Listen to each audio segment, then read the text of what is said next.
بسم الله الرحمن الرحيم الحمد لله والصلاة والسلام على رسول الله اللهم أصلح لنا نياتنا وذرياتنا واحسن ختامنا يا أرحم الراحمين.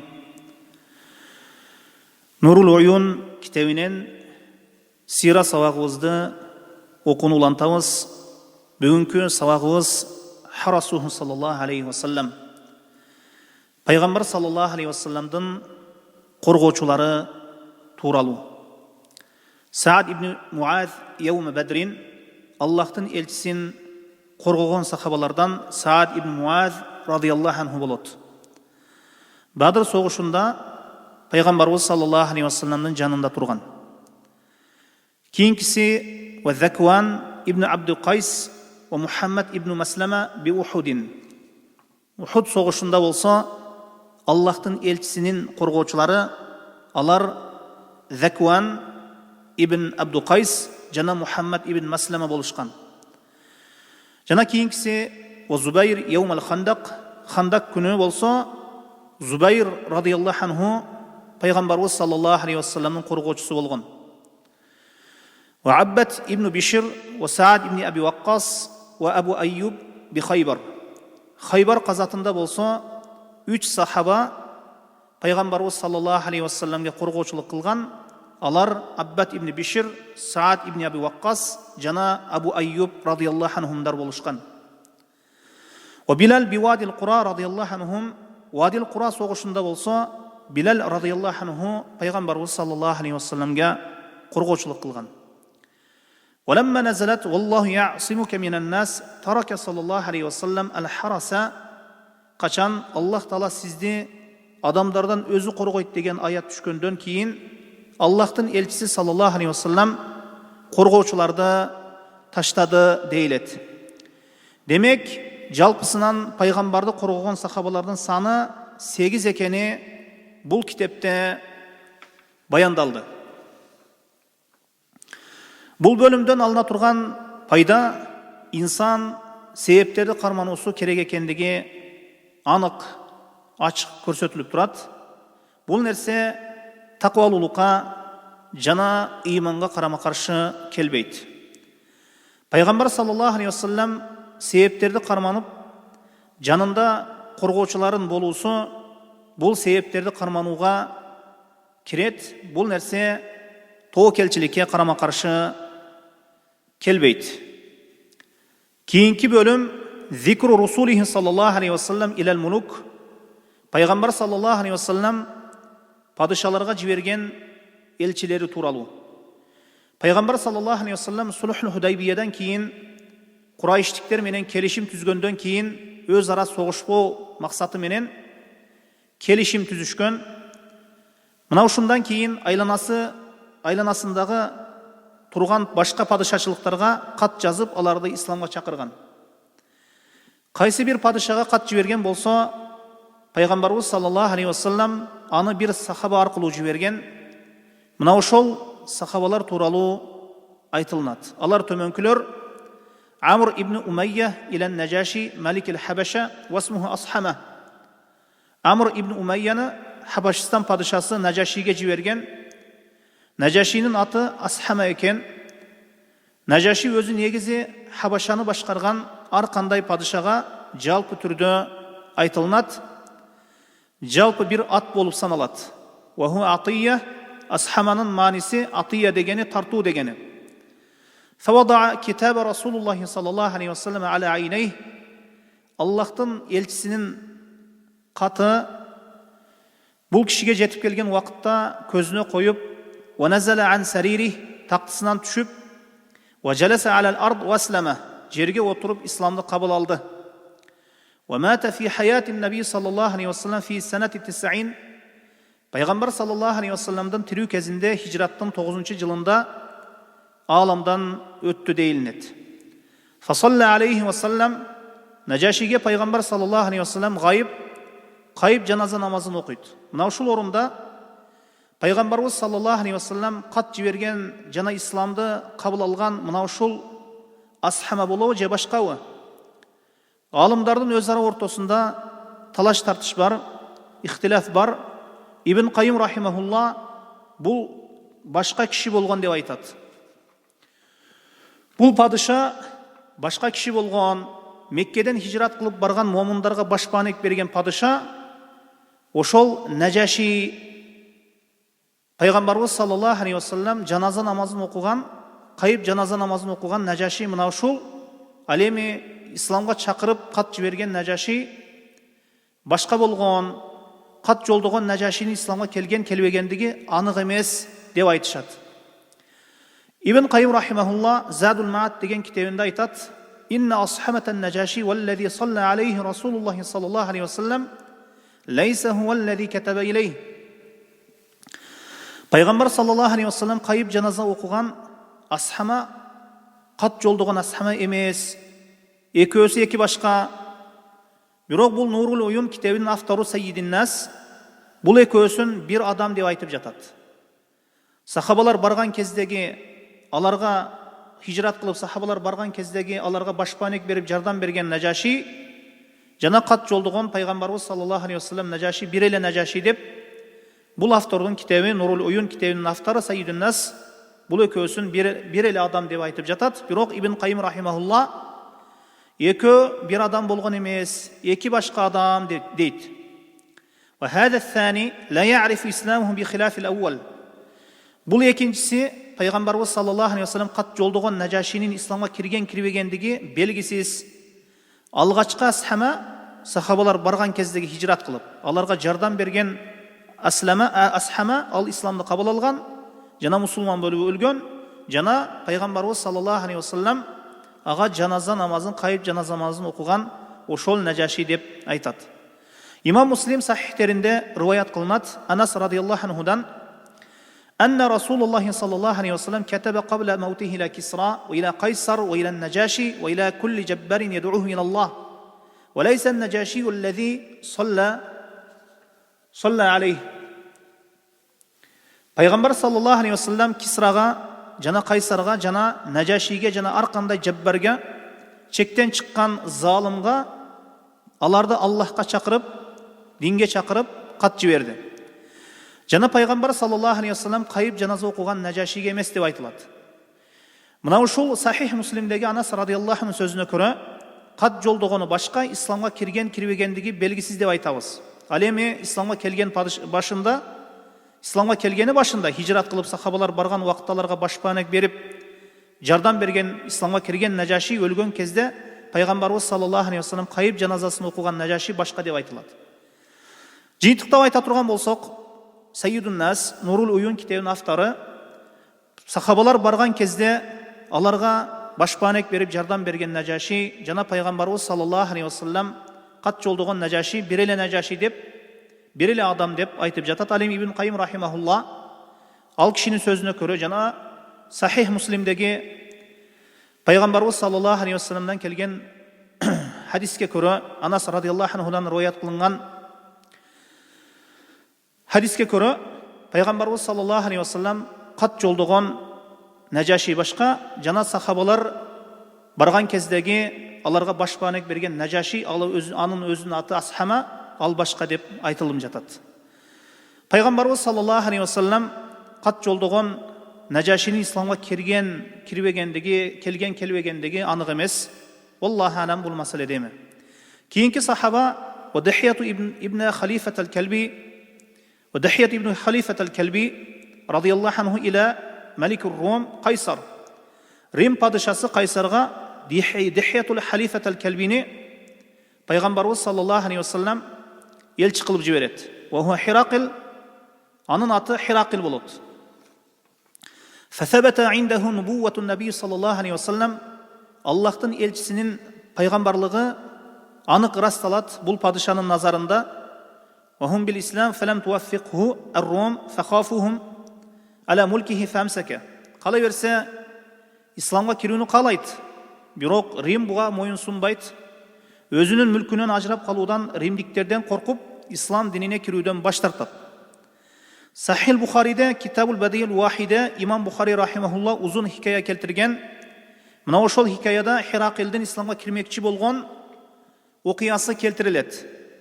Абу Суфияндын мушриктик убагында аны чакыртырып, аны менен суроо жооп кылып, пайғамбар саллаллаху алейхи уассалам туралы сұрап, пайғамбарлығы анық болғандан кейін адамдардың алдына шығып, ушул пайғамбарға иман келтірсек болот эле деп, иман келтірбейсіңер ме деп сұрағанда, мына ошондо адамдар ызы-чуу көтөрүп жиберишет. Ошондо эшиктердин баарысын жаптырып коюп, караса абалы оор, анан аларга мен силерди сыноо үчүн ушундай ишке бардым деп айтат. Мүлкү кетип калуусунан коркуп кетип, исламга кирүүнү кабыл кылбай коет.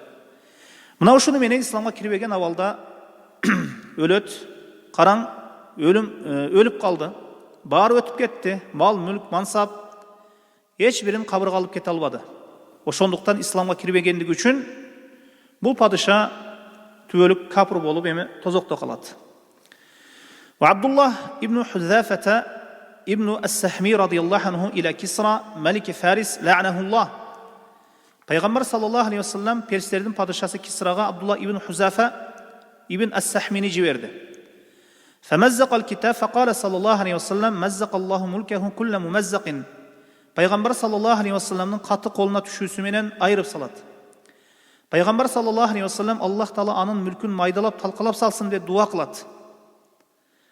Ага Аллахтын каргышы болсун, чындыгында Перс падышачылыгы узак барбай талкаланып кетет, бөлүнүп, чачырап кетет. Ва Хатиб ибн Аби Балта иля Муқавқис радияллаху анху, Хатиб ибн Балта радияллаху анху болсо, бул кишини пайгамбарыбыз саллаллаху алейхи вассалам Муқавқиска жиберген. Фақарабал ислам ва ахда лин наби саллаллаху алейхи вассалам мария ва ширин ва баглата аш-шахба дулдула ва қила ва алфа динарин ва thawban 20 min al-khazzi.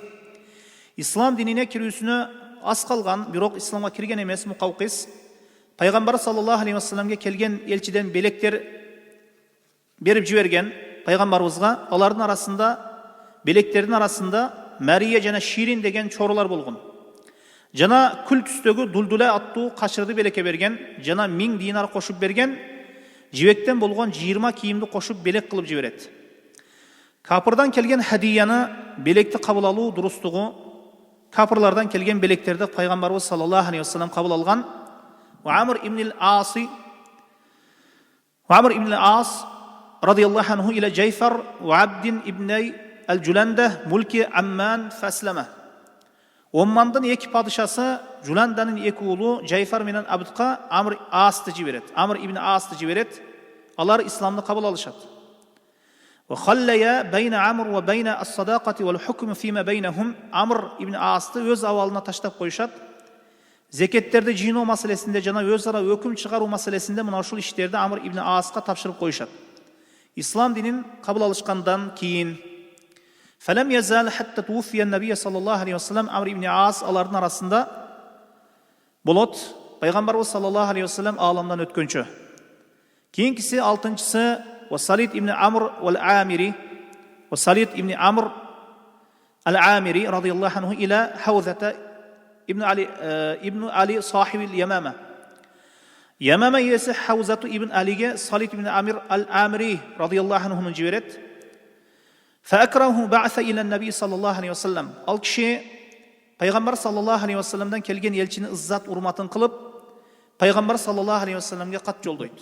O şol katta aytılınat مَا اَحْسَنَ مَا تَدُعُ اِلَيْهِ وَاَجْمَلُهُ. Sen çakırıp jatkan, davat kılıp jatkan jol kanday da jakşı jol. وَنَا خَاطِبُ قَوْمِي وَشَاعِرُهُمْ. Men qovmumdun içinde alardın hutba kılıuçusumun, men alardın akınımın dep aytat. فَاَجَعَلْ لِي بَعْضَ الْأَمْرِ. Mağa mına uşul işte bir nasibe ber dep aytat. Özüңdün oşol çakırıp jatkan işiңde diniңден mağa dagı bir nasibe ber dep aytat. Faba aleyhissalatu vesselam ve lem yuslim Havzatu. Peygamberimiz sallallahu aleyhi ve sellem bul nerseden baş tartat. Mına oşonda Havza İslamga kelbeyt. İslamды kabul albayt. Bul kişinin İslamı Allah üçün emes. Al kişi mağa da kaysi bir жерден başkarusun kızmat berse eken degen maksatda suragan. Bir жерди başkarıp kalsam eken degen maksat menen. Bul nerse Allah Taala taraptan kelgen din.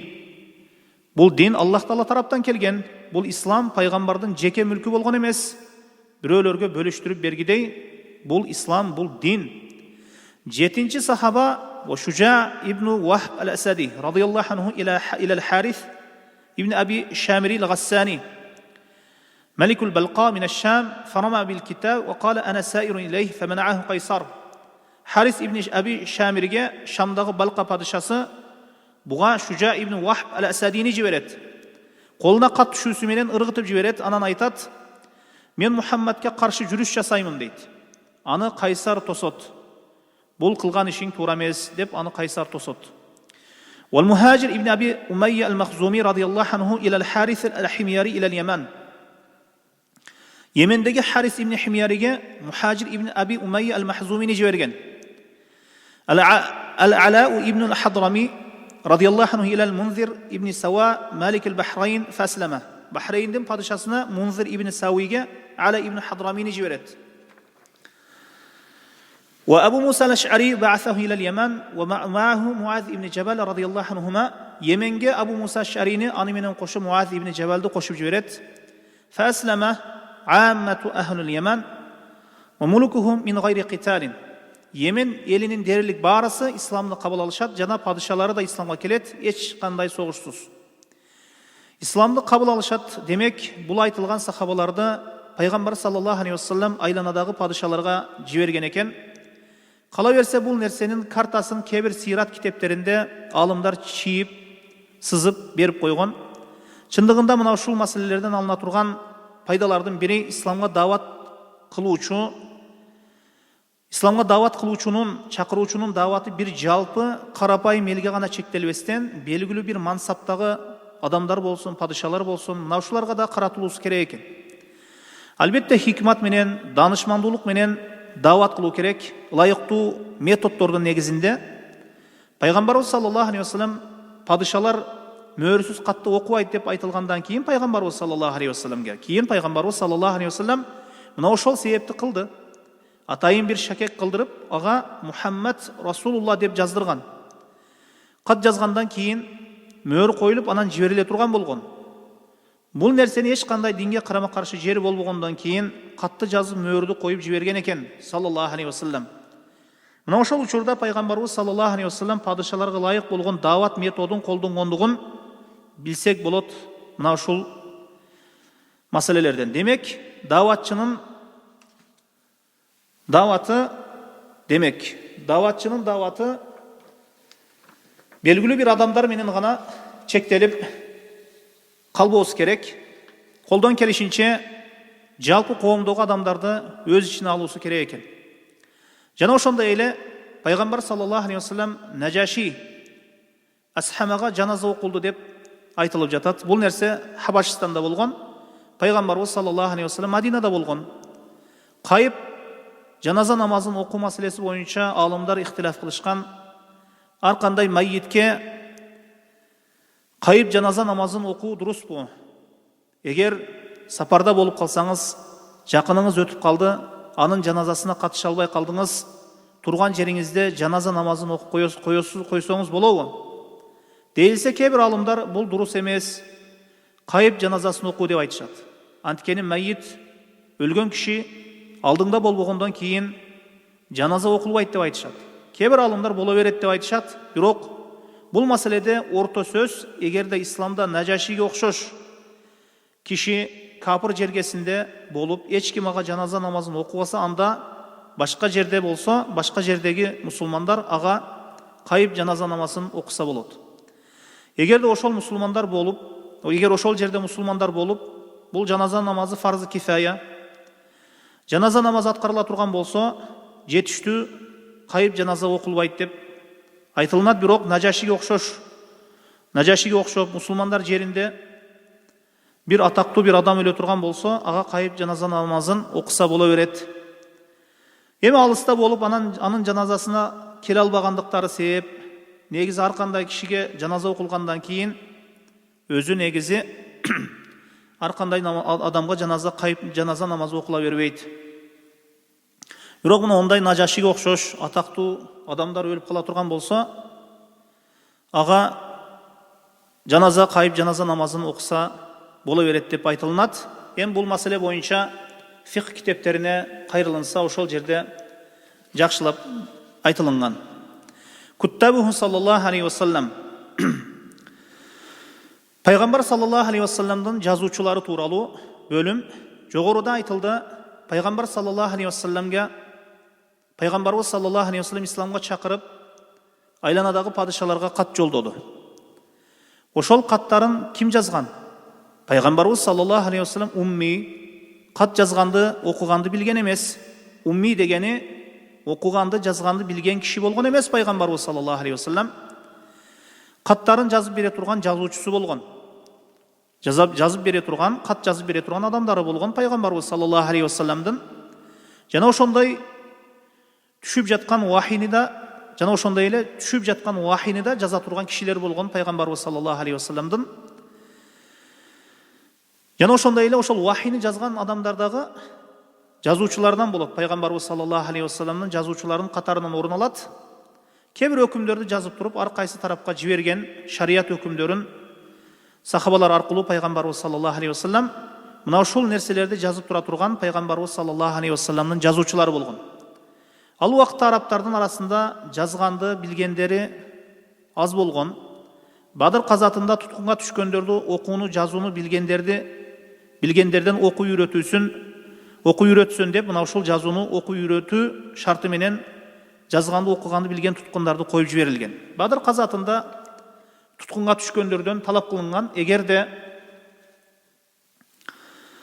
окууну, жазууну үйрөтүп кое турган болсоңор, окуганды, жазганды билгениңер болсо, туткундан бошотуласыңар деп мына ушундай шарттар коюлган. وممن كتب له عليه الصلاة والسلام الخلفاء الأربع Пайгамбарыбыз саллаллаху алейхи вассаламга жазуучулук кызматын аткарган сахабалар 4 халифа. Абу Бакр, Умар, Усман, Али радияллаху анхумдар. Булардын баарысы жазганды билген, ошол жазганды билген сахабалар болушкан. Ва Амр ибн Фухайра, Абдуллах ибн Аркам,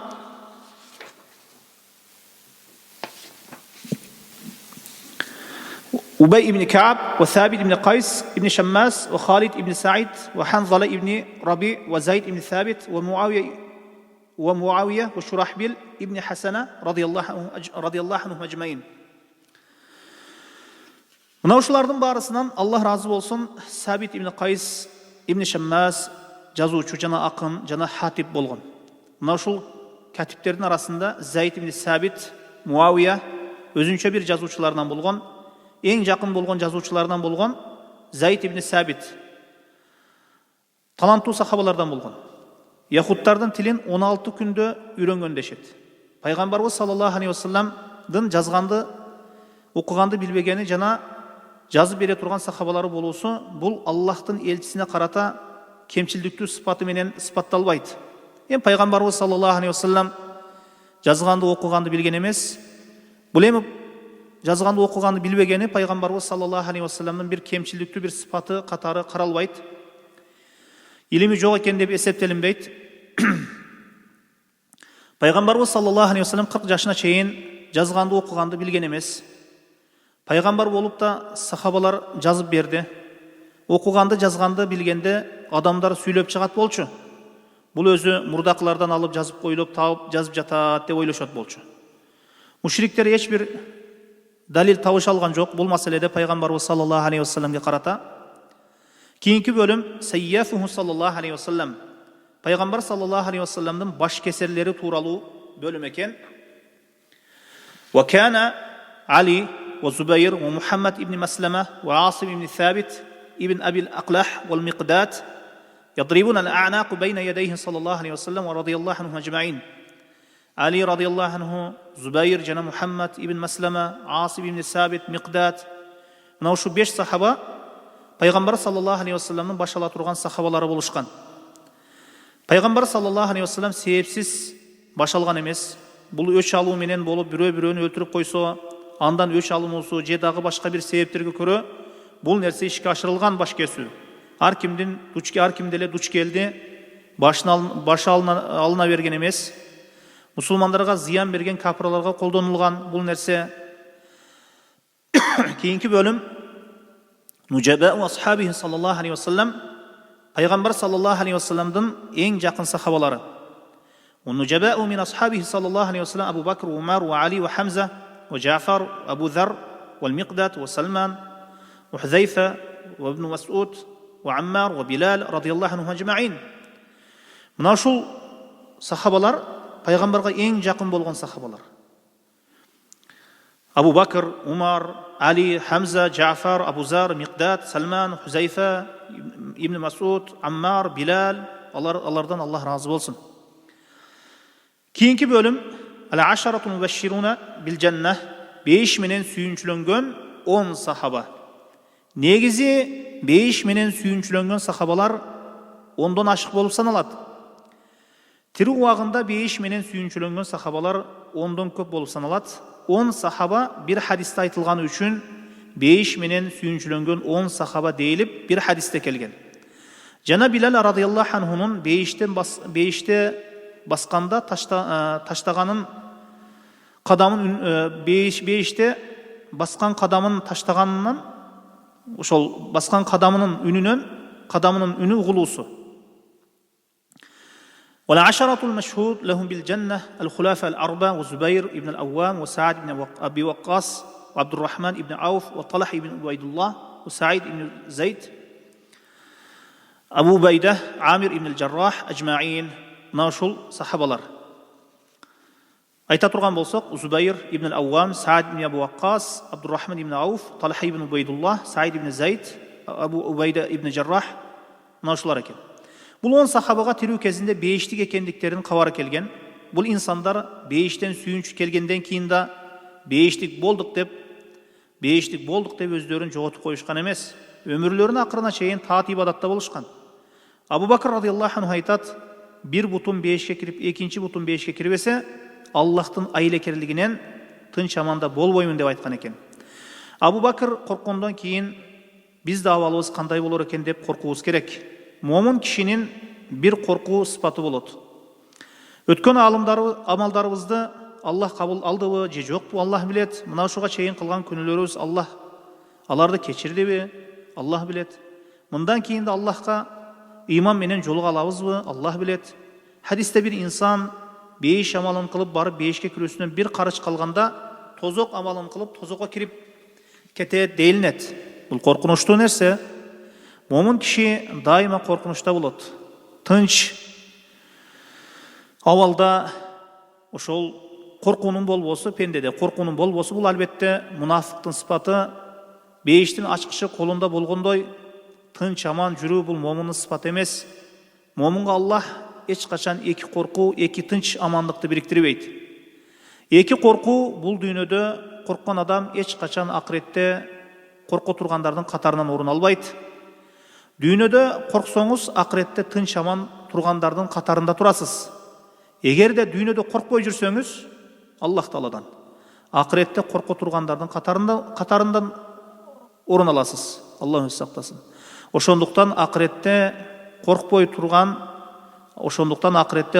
тынч тургандардын катарында болом десеңиз, дүйнөдө коркуу керек экен Аллах Тааладан. Мына ушул кыскасы, Аллаху а'лам bis-саваб.